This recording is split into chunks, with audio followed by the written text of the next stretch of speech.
Assalamu alaikum. We are back. We are today going to be speaking about a very funny and interesting demolition. Some call it a debate, but it was a demolition which took place a few days ago. It was our brother Daniel Haqiqatjou, as usual, demolishing these libtards. And this individual, Yusuf, we sometimes talk about, inferiority complex and, people just having this. You know what Gora means, right? Yeah, You've yeah, been yeah. around enough Pakistanis to know Gora means, right? I So, used to be a Gora, didn't I? well, yeah, exactly. You're Muslim now, so I guess some people are going to be like, "Oh, is he a Gora?" So yeah, I mean, we have this thing we in Pakistan we call it Gora complex. Yeah, it's where we have this observation in society that when the British left, they left behind, people with this type of mindset, which was very colonial, which was, it's like a neo-colonial mindset, which people are supposed to be free thinkers, right? But they happen to all land upon the Western liberal, materialistic, capitalistic worldview. And Yeah, those yeah. people we usually say are suffering from this, disease known as Gora complex. So this guy is clearly a victim of that. And I mean, it's just so funny when you actually see them trying to, in the debate, he defended the war on terror.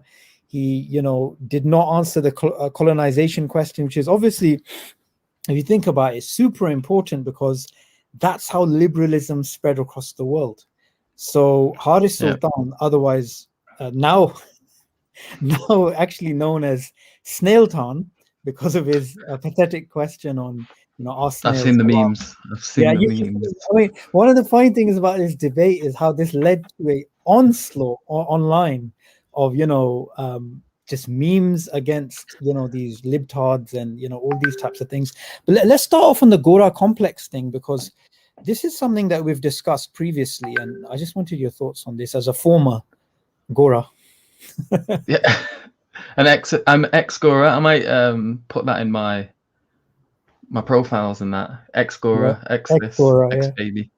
Yeah. But yeah, no, it's funny because they talk about being free thinkers, and it always seems as if the only way you can be a free thinker is if you happen to fall in line with, ironically, a particular Yeah, mode of thought, and that the happens to Western be liberal white. secularism. Yeah, Yeah, and if you're not that, then you're not a free thinker. If you're not that, you're in a box. And there was a funny documentary where it's like, the underground in Saudi Arabia. They've got these nightclubs, oh yeah, yeah, I saw and that.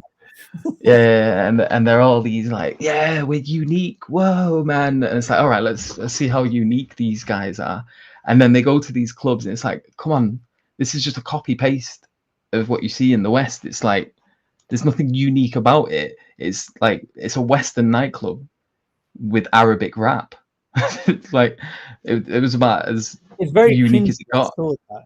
Yeah, And it's like, if this is your free thinking, surely free thinkers you would find them going into like a variety of different directions. hmm. You'd maybe find some becoming secular, maybe you would find some becoming um you know I don't know, Fascist. fascists, Yeah, maybe some communists, maybe some free thinkers would end up here, there, and everywhere. Maybe some would become theists. yeah, Like, why is it that if you become theist, you're not a free thinker? Why is it if you become yeah, Muslim, you're somehow not a free thinker? Why is it like, because surely free thinking should encompass that as well as a yeah. possibility, at least. But they talk as if it's not. And then, yeah, and it's just like the conversations always end up the same. It's like you maybe put down an argument saying, well, this is the problem with your particular worldview. Yeah. You say one thing, but you do others. Like, what do you do in the case where the majority of the world, say, doesn't want to fall in line with your particular worldview? I think it's one of the arguments Daniel was making. And Mm. how else do you, like, quote unquote, liberalize them? You've got to do it with some form of force, haven't you? No, absolutely, you got to do that. But also, I think which was important to note is something that I think you mentioned to me post one of my uh, debates. about how if somebody has a consequentialist worldview, which I think, I mean, his philosophy is really poor, so it's hard to tell. But say it is a consequentialist worldview, then what would make one think that the current 2021 liberal ideals are the exact optimum variables you need Peak. to have the maximum pleasure? I mean, it's quite absurd that they make these jumps. So they make the jump that somehow, if you're an atheist, that's a sufficient and a necessary condition to be a moral, upright being. So, you know, they don't explain why being an atheist would automatically mean you believe in morality. And then the additional problem is, well, okay, so if we're going to go with a 2021 liberal worldview, which is obviously different to just 20 years ago, what libtards were coming up with, then how on earth can you show that that worldview that you currently hold, it is the optimum in terms of human pleasure? They just assume it, and they just have these hand waving sort of things like, okay, if we all just adopted pronouns, you know, it would increase human, you know, pleasure and you know, these types of things. But I just find these gaps are so glaring, but they're not really addressed. Yeah, to be honest, I don't think Harris has even gone as far as thinking about whether or not his worldview is consequentialist or deontological or anything. Like, for Yeah, him, it was just a case of like, let me just say these catchphrases. Oh, slavery. Oh, this. Oh, that. Like, there was no argument behind it, or you know, there was no approaching these kind of things in terms of some sort of nuance. My daughter's woke up. yeah, you can jump for a few Right, seconds. I'll be back in a second. Yusuf is kindly jumping onto a stream, but he needs to also attend to some, well, his daughter basically sleeping. So we're just going to be speaking without him. But let me know, guys, in the comment section about some of the things you've already heard, because there's a few points I wanted to discuss. Obviously, I wouldn't bother spending my time watching a debate unless, you know, a debate with someone as pathetic as Harris, but Daniel was there, and obviously he's the reason I was watching the debate. And one of the things I noted, and I want everybody's thoughts on this, is logic versus emotivism, right? I thought this really came across in the debate because Daniel was making some very logical points. So he was saying, you know, here is the Botswana question, here's the balance question, here's the colonization question. Okay, what is your response? You know, this is my argument, this is why I think is valid, blah, blah, blah. Here are my stats, here's my evidence, whatnot. And in response, it was like, oh, jihad, slavery, violence, women's rights. That's not really an argument. In fact, it was really like someone could say that Harris is a, you know, Snailton is a potential, you know, fifth column. He's potentially a Trojan horse. He's potentially somebody who is a Muslim pretending to be an atheist just to make atheists look bad. Because if you look at the comment section on Reddit, if you look at what happened on Twitter, this thing just went viral. It looked really, really bad. So that's one thing, logic versus emotivism. And it kind of reminded me of these debates that William Lane Craig used to have with some of these really crappy opponents a few years ago, where, you know, he was making certain arguments using objective morality and just giving the broader picture, theological picture. And in response, it was just trigger words. It's just like, oh, this and that. So logic versus emotivism, that's one of the things that really stood out. There were some things in which he shot himself in the foot where he didn't need to. So, for example, calling and knowing that actually Daniel had set up this trap, and then he still walked into it, which is that Daniel was explaining about liberals taking on cultures, traditional cultures, and wiping them out, killing them, destroying them, generating famines, and this has killed millions of people. Thank you for coming back, Yusuf. I was just about to make a point in which getting your input would be good. So there was a point at which Daniel was mentioning about how liberals went around the world destroying these supposed traditional and primitive cultures. And And then, Snailton did something which was absolutely unneeded, which is that he called these cultures primitive. And he was very forceful in calling them primitive. And obviously, the implications are quite clear here, that these are cultures that essentially need to be wiped out. And even though, liberals may say, no, that's not right, we don't agree with that, well, that's what they did. And they still today would call those cultures primitive. And those cultures obviously have traditional values, patriarchal values, they have gender roles, they have what you would call toxic masculinity. When and this is something, when I was on a live stream with Hijab, we were talking about how new atheism produces simps, and it produces cucks, and it produces people who range on a scale of masculinity, which just goes from maybe simps to BTS, the Korean pop band. Like, people with, like, it's almost like being a new atheist is going to lower your testosterone, increase your estrogen, and really just make you really, and Quran produces lions, right? So this thing about primitive cultures and the way that he called them primitive. Sorry, he was calling these cultures primitive, but we would obviously say that these are the traditional cultures which have existed throughout human history, and you have no right to actually call these cultures primitive. What do you think about this? Yeah, definitely. And not only that, it's like, so they're trying to sort of make this forceful move away from it, and it's not going too well. And I can't help but feel like half of the things that the modern Western activist complains about are the consequences of things that they demanded be enacted. And the like say for example, you grant them their worldview for a minute, and you think in terms of, oh, so they want to talk about us as if we're these things that have evolved and so on and over time under specific conditions. Yeah. Sorry, 1 second. And no, sorry. And that these conditions give rise to certain characteristics or certain attributes. So it would make sense from their own worldview. Yeah, sorry about that. I just Sorry. had a guest in the office. Yeah, carry on.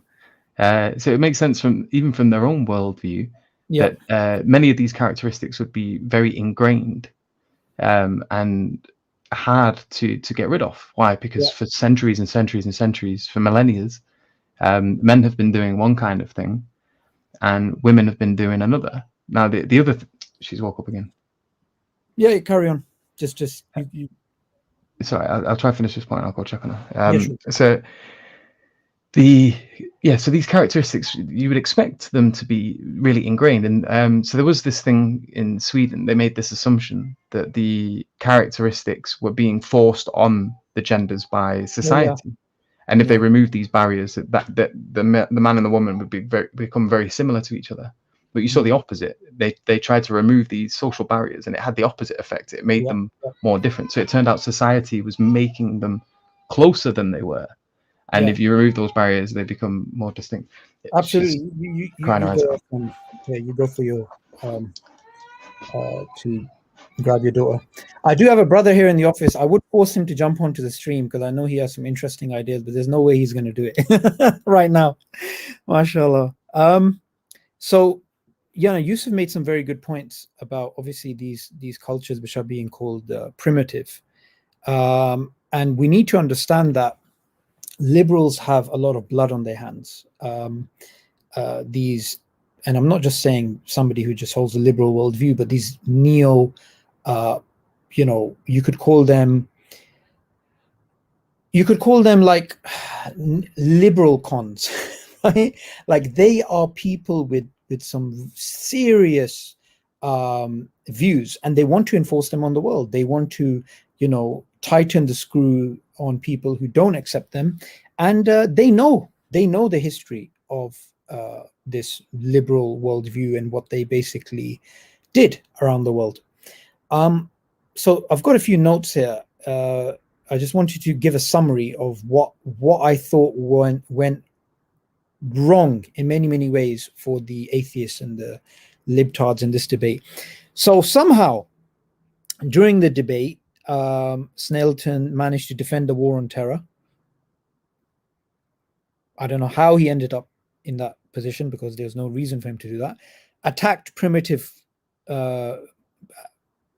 cultures, according to him. Could not defend against the accusations which were laid out, which were very clear, and there's a lot of evidence for them about liberals and the history of colonization and destroying these traditional cultures. Like I mentioned before, logic versus emotivism. I think that's a super important point, that you simply cannot make emotional arguments if your worldview, especially emotional arguments, morality, if your worldview fundamentally is subjectivist and you believe in, essentially that morality is an illusion created by our genes to help us survive. So moral nihilism, essentially. Okay, now this is a good one. This is a good one, guys. I want to know your thoughts on this. I thought the body language was just off. Like, Harris's body language was uncomfortable. He looked like he was really upset. There was a lot of like, for example, if Daniel's making a point, you'd see him just moving around in his chair a lot, and you'd see him just almost like have this anxiety attack. Some people are joking like he's like Apos having a live anxiety attack. I mean, the thing is, when you're having a debate, and I think this is super important to understand, when you're having a debate, you need to keep your composure, you need to keep your posture, you need to keep this type of even if inside you think that the opponent's making some very difficult points and you need to try and come up with something, right? You still, to the audience, you still got to look a certain way. And this is just whether you're a Muslim, you're an atheist, you're Christian, whoever is debating. This is a standard debating skill, and that wasn't there. So the body language was like, Daniel is like smiling and joking, and Snailton's just getting triggered. He's just getting upset. His body language and his facial expressions and everything was just completely off. And you could tell, if you muted the debate and you watched it, you could tell he lost. Like, that's how bad it was. Okay, another thing was changing of topics. So this I thought was quite funny. He was changing the topic in such a direct way that I think an honest atheist, and alhamdulillah, on Reddit you do get some of these comments and stuff, they could tell he was trying to change the topic, and you could tell there was a clear and utter desperation to try and change the topic. Another thing which I noted was the lack of coherency and preparation. So when you go to these debates, you got to have a lot of, okay, it's like a chess game. This person's going to say this, I'm going to say this, they may say this, and if they say this, then I have to say that. And there's a lot of this, and you've got to obviously make your points in a very clear way. Okay, so this is my argument. My argument is coming from this particular perspective. Here are my assumptions, my premises, here's my data, here's my argument, this is why I think it's valid. None of that was there for Snailton. So that was pretty pathetic. Okay, this was just odd. When he said, I don't accept your data, I don't accept your evidence, your stats and whatnot. Okay, there's a few problems with this. When you're having a debate, and you're having a debate about a topic in which you should know that these stats are going to come up, because these are frequently used by not only Daniel Haqiqatjou, Jordan Peterson and others. This is general stuff. So you should know that these things exist. So if someone just does hand waving and says, well, I don't accept them, there's a few problems with this. Number one, if you don't accept them, then what do you accept? And can you actually provide that? And if you cannot provide that, you can't just simply hand wave and say, I don't accept this. And if you've heard those and you're saying you don't accept this, that means that you only heard them in the debate, and prior to the debate, you don't know about them. Therefore, you haven't actually prepared for the debate. Look, guys, when you prepare for a debate, it is serious stuff. You can't just turn up one day, right, guys, I'm going to have a debate with this guy, I'm just going to smash him. And the funny thing about this discussion was, it was Snelton who initiated it. It was him who started it. It was him who said, you know, I don't know what he said, like he's gonna end his career or something as stupid as this. Okay. So what do you guys think? I mean, I've covered quite a few points. I wanted to cover one particular point in a bit more detail with Yusuf, because he's taking care of someone at the moment. He's kind of busy. So I guess I'm gonna have to go solo for a while until he comes back. And what I'll do, I'll actually see what's going on in the comment section. So guys, what did you think of this debate? Stephen Wilson, would you like to elaborate on that point?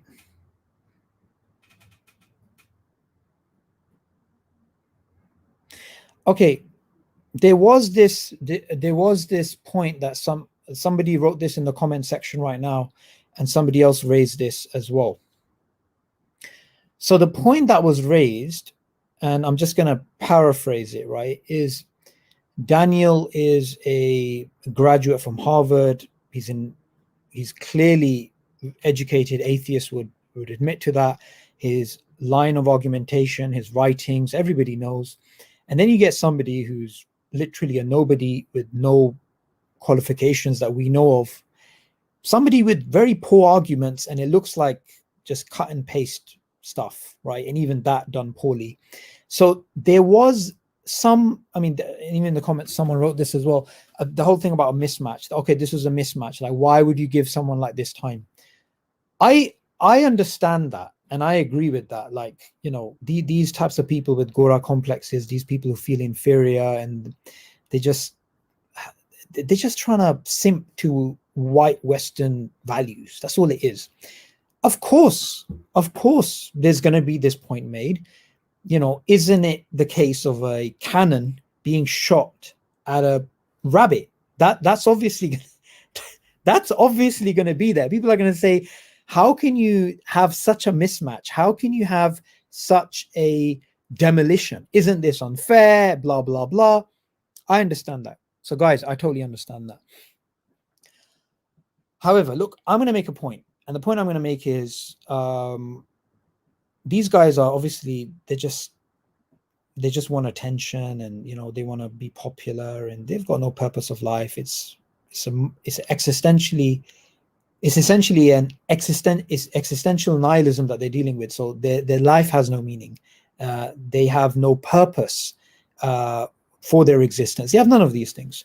So what is the point? What is the point of any of these things, any of these metrics that they're after about views and this type of thing? The thing is, I understand that, and this is also why I believe that once you destroy an opponent, you don't need to debate the person again. You don't need to, you know, go and destroy them again. They're finished. But I think what's important is people like that engagement between two opposite sides, and they're much more likely to watch that side than the other. So I think that's a very important point to highlight as well.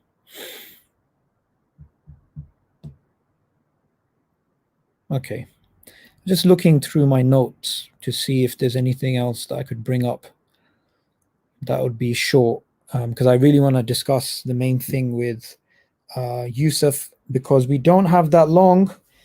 The arena with Hamza on Hamza's Den, it's going to be live in, I think, maybe 40 minutes or something like this.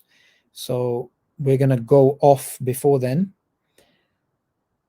Let me know in the comment section what you guys think.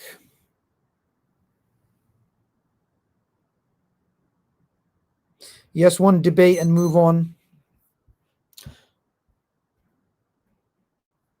Why not join the arena? I would absolutely join the arena. I don't really have any issues joining. I've been on there before. Today is just a very bad time because I have a live stream at 9:30 with someone from Japan, and I don't normally go live on a Friday But yeah, so that's what's going on. Let's see what else. And there was an instance when Snailton said he hasn't read any books on fiqh. How ridiculous is that? Yeah, I mean, look, I can show you guys the Sapiens place here. I can show you, like, how many atheist books we read and stuff.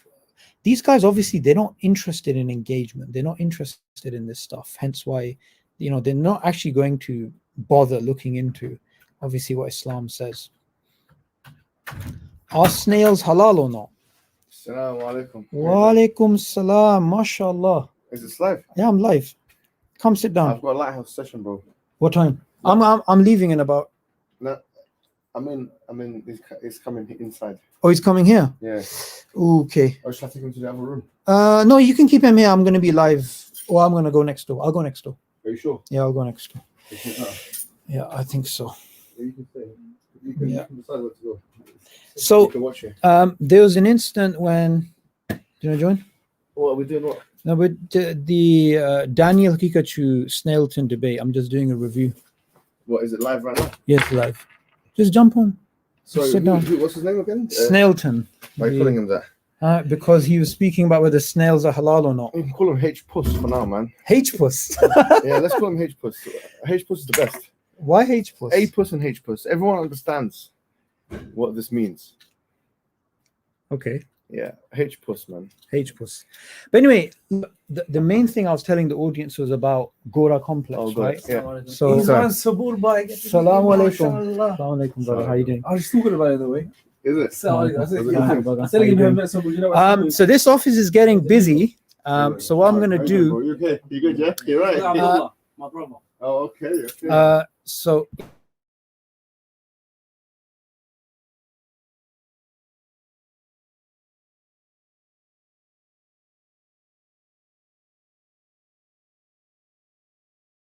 well, you see this with the H-Puss.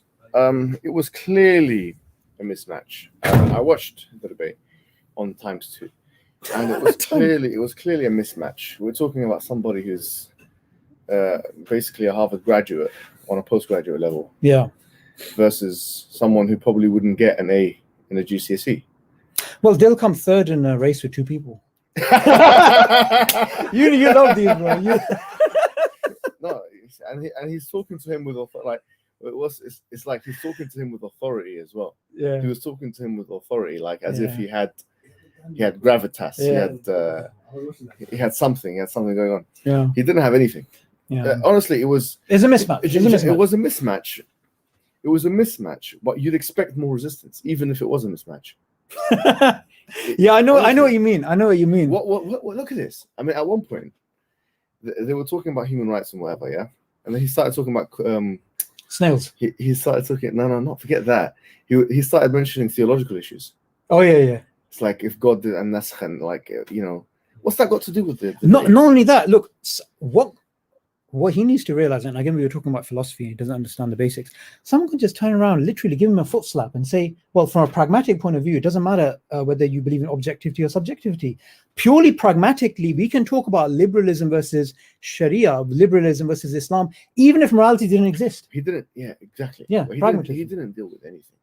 He didn't deal with like. I was saying he could be a Muslim pretending to be an atheist. Bro, atheism. like, come on, like if I were him, and I didn't know any of the statistics. Yeah, why are you assuming his gender? If I were him, I didn't know any of the statistics, right? Right. Of any of the things that Haqiqatjou came with. Yeah. But I was confronted with them. I say, look, I'd have to say how are we sure that these things are representative? Any social science has, like, even Pew, yeah, it's the gold standard for he mentioned Pew. But Pew has problems, like has serious problems, methodological problems, right? Like, for example, that whole thing of apostates, 23% of American Muslims are apostates, was a study that was conducted with 1,000 people. Yeah. And like 60% of them or something like that, a big chunk were Iranians or something, from Yeah. This is a flawed statistic. And if you look at, for example, and there were people that required translators as well, in fact. That's why when they did the British attitude surveys in this country, show much, in fact, they state in the British attitude surveys that Muslims are most likely to retain the religion you know, and that's based on census data, which is much more solid, but also on survey data. So he didn't have a clue when it came to social sciences. So any of the social sciences, he could have said, well, you can cast aspersion. For example, I can't remember the name of the academic, but Haqiqatjou kept mentioning him as an authority to show that slavery was necessary in the pre-modern world. He could have said, this is an appeal to authority. He's saying it's necessary, but it's conceivable. I'm just being a devil's advocate here, right? It's conceivable that you could have had a world without slavery. And in fact, the Persian Empire, for example, there were spells of time in its history where it didn't have slaves. So if it was so necessary, why would it? I mean, you could just think of this in the top of your head. No preparation. Simply to buy time, even if it's not going to work, to buy time. What I'm saying is, it's like he had a lack of criticality. Yeah. And I really enjoyed Haqiqatjou's arguments, though. Some of them were really interesting. The colonization one, that was sick. There was a few arguments that were really interesting, like the high tech versus low tech world and stuff like that. They're very interesting, good angles. Like you can see that he thought about it, and it was innovative in a sense. Yeah. You know. But you know, this guy that you're dealing with, it's like you're throwing haymakers at a child. You can imagine that. You're throwing haymakers at a child, like what the hell? No, but one thing which you said, which is really interesting, is sometimes, and we brothers, sometimes we can do this in our fake dummy debates, right? When you play devil's advocate, you can buy time at least, like you said. You know, what about the Persian Empire? Or that's just appeal to authority, and you can buy some time until Haqiqatjou comes with a refutation, right? Yeah. However, like you said, he was like tying his hands behind his back and just getting whipped. And he's just there were things that you would have thought he would have come back, like, you know, the argument where he's talking about the beating example, and he mentioned like the security guards and tasers. I mean, even a layperson, well, when was the last time I saw a taser being used on a person to get rid of them? Like you can pick holes at these things. But he didn't have any. It's like he's got slapped in the face, got disheveled. he was instantly disheveled, discombobulated, and he didn't know what to do. He's like that, and he wanted to get out of it. Yeah. At one point, he left the debate. I'm not sure if he left because it was of humiliation, or he left. Well, the thing is, you could tell he didn't want to be there after a period of time, because he actually thought. I actually think he did this right. He actually thought to himself, if I just say these words, jihad, women's rights, then Haqiqatjou is going to fall into a embryonic position under a table and start crying. Like, okay, so you just use these words and your opponent's going to like bow down. And that thing he did in the beginning, like, did he mention some death in his family? Like, that was... Bro, imagine if that was the other way around. Imagine a Muslim use the death of someone's family to try and score points in a formal debate. That's ridiculous. It's not even something that's within one's control. And he wants to play psychoanalyst.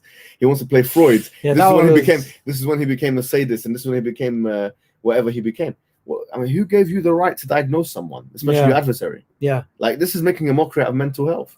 It is. I was surprised that people in his own constituency or his own groups and stuff didn't attack him for that. To be honest with you, because you know we're talking about very serious matters, and it shows like a deep level of desperation. Yeah, this is deep desperation, bro. Like imagine attacking, you know, someone because of a tragic event that came in their life. And bro, wallahi, I really rate the way Haqiqatjou dealt with that. He was smiling. He was triggering him. The way he was really like, he knows how to be stoic. Yeah, you know, he's kind of like Fedor Emelianenko. Have you seen this? No. Fedor Emelianenko, just go and Google him. He's probably the best heavyweight that's ever lived in mixed martial arts, in my opinion, number one, better than all of them. You know, but you see his like pre-fight. He's calm. He's just completely stoic, man. He's nothing. His face is expressionless. That we cannot do this. We cannot emulate that. But it's he did it well, because at the end he's trying to trigger him and hurt him. Bro, this is a weak strategy. But do you know what this shows? He actually made Apus look good. No, Apus now, he's made him look like some kind of island. Apus, like his... But do you know what? You know what I found funny? Yeah. It was almost like Apus lost the debate, although he didn't enter it. That's what I found funny, because he came to the Q&A session and he got battered. You know when you get knocked out by someone? Yeah. And then someone else gets knocked out even quicker. Yeah. It's like the one got knocked out in the 8th round. Hey, Ricky Hatton got knocked out in the 8th round by Mayweather, but then Pacquiao did it in the 2nd round. Yeah. It just makes him look very bad. Like, yeah, and also H-Puss is out of the game now. And also, you H-Puss is out of the game. you know, bro, I'll tell you something. He's out of the game now. No, he's Would you agree with no, that? no, definitely both are. He's out of the game. He's out of the game. No, they both are. A-Puss is out of the game. Yeah. With the Premier League. Yeah. But he can go to the Champions League. No, but one thing. Or what's the one? Division 1 or something. A kids club. No, he can, debate 16-year-olds, 17-year-olds, stuff like that. Which is what he's doing. He's even attacking these sisters online. But he jumped in at the end, didn't he? It all became about. So I was going to say, you know what we should have said to Apus, yeah? We should have said to him, listen, calm down. It's someone else's turn to have an anxiety attack. Because you know he was fidgeting in the debate. I don't know if you saw that. Yeah. No, bro. This guy was is all over the place. You can see that he was, bro. He had no answers. How do you lose? Yeah, he wasn't prepared at all. He had no answers. So H-Puss lost. H-Puss lost. Yeah. And not only did he lose, but I think now he's lost his credibility as well. Like he's finished for him. No one is going to want to debate him with any level of. It was a mismatch. Yeah, he has to now. If I were him, bro, like, I just give up. Honestly, I just give up. Bro, even on his own channel. Yeah, that was shocking. Did you see the comments? Yeah, on Reddit, on his own channel. And then he complained do you know he complained? No, bro, he was being humiliated by people that were ex-Muslims and apostates and atheists. Yeah. Like they were saying, you lost this debate. And Haqiqatjou was not, there were some things, that he was putting forward, quite frankly, which were objectionable. Like, why would you, I have to say, if we're on the topic, like he accepted the term sex slavery. We don't accept that. Yeah, we don't accept that term. And the patriarchy and these terms and beating your wife. You don't need to accept those terms. Sex slavery is difficult. Especially the Prophet told us not to call, don't call them this and don't call slaves. They're your brothers in religion. But if he's going, he doesn't care. He's not even challenging those labels, which I think he should have if we want constructive criticism. But if you're dealing with someone who's not even challenging the concubines and sex slavery and what's the other term, patriarchy you shouldn't use because it has connotations which are oppressive. We have a patriarchal structure. Because look, what's patriarchal? Sex industry, drug industry. Yeah. But God is the center of Islam, so it's not patriarchal. So exactly, right. Yeah. So it's not like that. So what I'm saying that even though he accepted all those terms for the sake of argument, or he's still lost. It's like saying I don't care, bro. And there is a power in that, and there's a strength in that. To be honest, there is a power in that, and there's a strength in that. And this guy was, I think, slapped down. And if I were him, I would just completely give up. I would give up. Yeah, there's a short video clip of him, but it's all in Urdu, and I could only make out what happened based on the title. But he was basically scolding his own viewer base, his own fan base, because of their critiquing of him. He's like, we're all on the same side. You need to like back me up here, guys, or something. I'll send you the in Urdu, because I understand Urdu. What he was basically saying was that one of the Muslims told the Muslims to go to his channel and to write negative. That's a different one. And that's a different one, yeah. And then that inspired the atheists to also write critiques of him. That doesn't make any sense. Like, why would your own atheists that stupid? They get influenced by the Muslims, so they start writing negative comments. But I think one of the things which it's a sheep mentality. It's a sheep mentality. One of the things which I found interesting was he's deleting comments, obviously, right? So there's one guy who is complaining about his comment being deleted. He's making an obvious point. He's basically saying, "How could he have lost this?" This was as a debate. It's basically, do you know what it's like? It's like someone putting their neck right on the chopping board, giving you the sword, closing his eyes, and you still miss the target. You miss the target over and over and over again. And you end up stabbing Apus. Bro, I just found it funny. He didn't enter the debate, but he lost the second time. Well, Apus has now... who's going to be the leader of this movement? It's a headless movement. Bro, it's going to be the Gora. It's going to be Richard Dawkins. Because these people are trying to simp to them. Of course, they already... Yeah, they're the heads. They've already got the proverbial, organs in their mouth. Sorry to say that. Forget about bowing the knee. He's bowing he's on his knees. Yeah. He's actually. No. Let's be fair. Yeah. Yusuf and Muhammad. Let's be fair. Yes. He said one thing. Haris said one thing for which I actually salute him. When he was asked about Richard Dawkins' tweet, right? He said colonization. Like, that's the reason why they have the Nobel Prizes. So that's one thing which he was willing to give away. But in a way, Who cares what he has to say? no, there is that. But in a way, he admitted that colonization is behind this. Now let's go the full This thing. was his big break. This was his big bro. This is like you're getting a shot at the champion or something, right? You're getting a shot at the big guy, and you come in And you challenged him. You challenged him, and you get knocked out. And what, you want to start speaking now, Yeah. bro? Do you know what would really be good? Like what he should do? Yeah. He should come out and say, "I lost." That would be something that I think would be. He should say, "I lost." Now I'm going to, I'm going to reassess the positions. I'm going to do a course on philosophy or basic logic. I'm going to bring an actual argument and not just throw words about.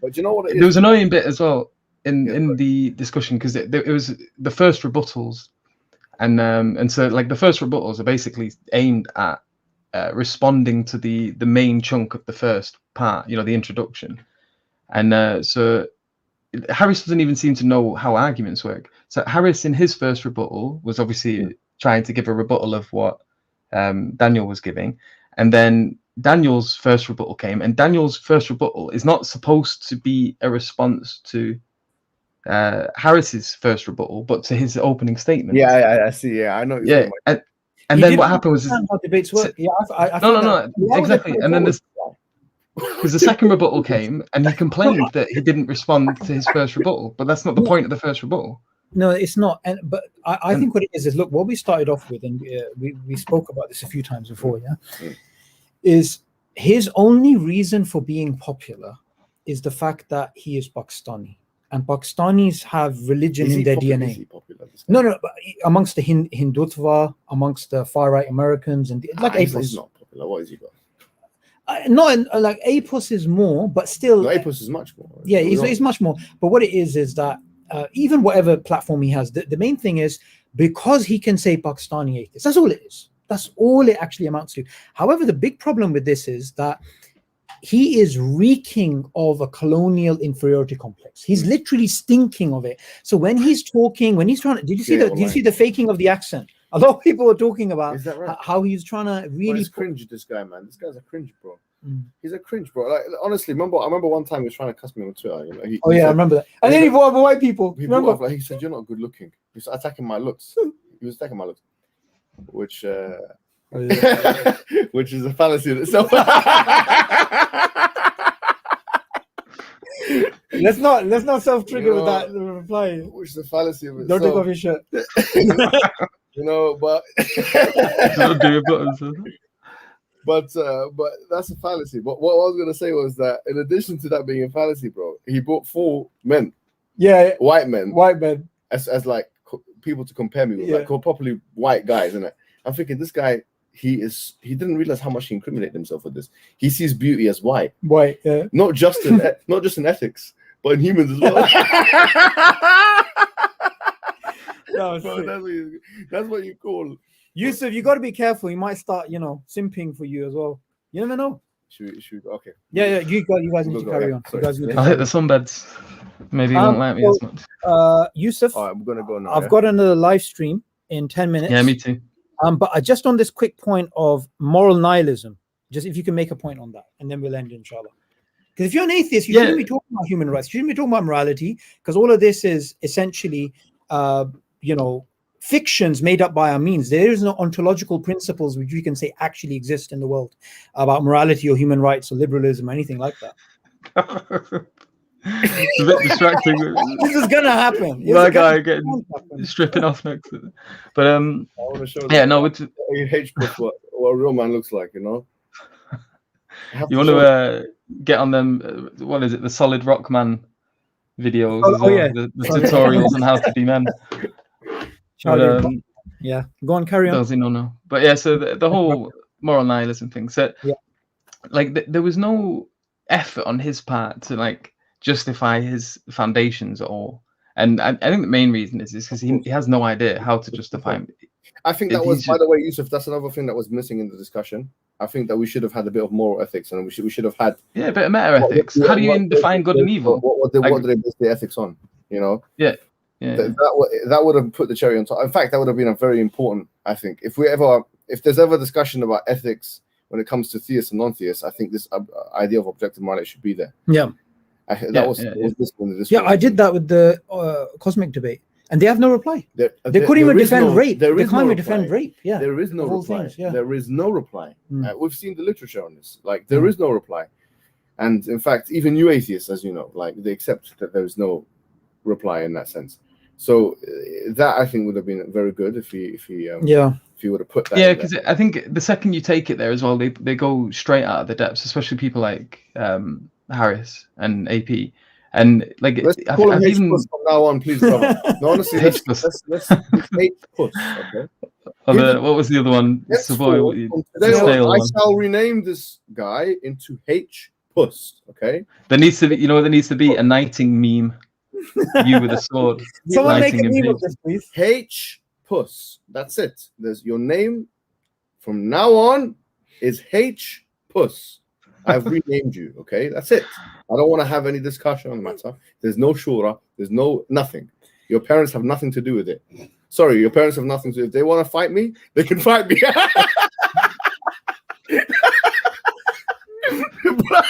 Your H-Puss from now on, bro. Okay. H-Puss it is. H-Puss, yes. All right, Yusuf, Muhammad, Jazakallah khair. Let's end it there. I've got another live stream, so join us in 10 minutes, inshallah. And there's also the arena. Assalamu alaikum. Yeah, Hamza's there. Assalamu alaikum wa rahmatullah. No.